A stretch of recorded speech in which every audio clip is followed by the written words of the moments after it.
Ito ang 10 kahinaan ng lalaki pagdating sa pag-ibig. Madalas natin iniisip na ang lalaki matatag. Hindi umiiyak. Hindi nasasaktan. Pero sa totoo lang, maraming kahinaan ang tinatago ng lalaki. Lalo na kapag umiibig siya ng totoo. Pang-una, kapag tapat, buo. Masayang moments, tawanan, yakapan. Kapag nagmahal ang lalaki, buo. Binibigay ang lahat, oras, tiwala, at sarili. Pero kapag niloko siya, basag lahat. Hindi lang puso ang sugatan, kundi pati paniniwala niya sa pag-ibig. Pangalawa, tahimik na lalaki nakahiga, nakatingin sa kisame, malungkot na ilaw. Hindi niya sinasabi kapag nasasaktan. Tahimik lang, pero mabigat sa dibdib. Kasi sa isip niya, kapag nagsalita, mahina siya. Kaya ang sakit, nilulunok na lang. Hanggang siya na mismo ang nalunod.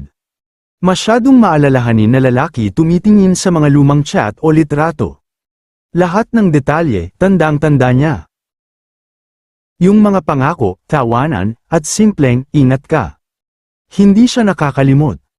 Kahit matagal ka nang nakalimot sa kanya. Pang-apat, laging siya ang mali. Visual. Away, tapos lalaki umiwas, babae umiiyak. Minsan kahit hindi siya ang may kasalanan. Siya pa rin ang unang humihingi ng tawad. Kasi mas pipiliin niyang mawala ang pride. Kaysa mawala ka. Pero doon siya nauubos. Sa paulit-ulit na pag-unawa, kahit wala nang natitira sa kanya. Pang-5, takot maiwan. Visual. Lalaki naglalakad sa ulan, at may iniisip. Isa sa pinakamalalim na takot ng lalaki.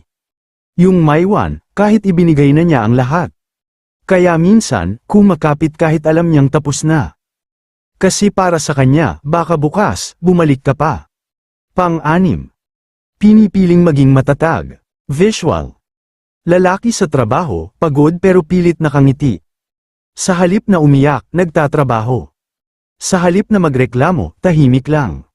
Pero sa bawat, okay lang ako. May pusong unti-unting napapagod. Pang-7, hindi marunong magpahinga sa pagmamahal. Visual. Lalaki nag-aalaga, nagte-text, pero walang reply. Kahit pagod na, kahit wala ng sagot. Patuloy pa rin siyang nagbibigay. Kasi ang alam lang niya. Kapag mahal mo, hindi ka sumusuko. Pero minsan, nakakalimutan niyang mahalin din ang sarili niya.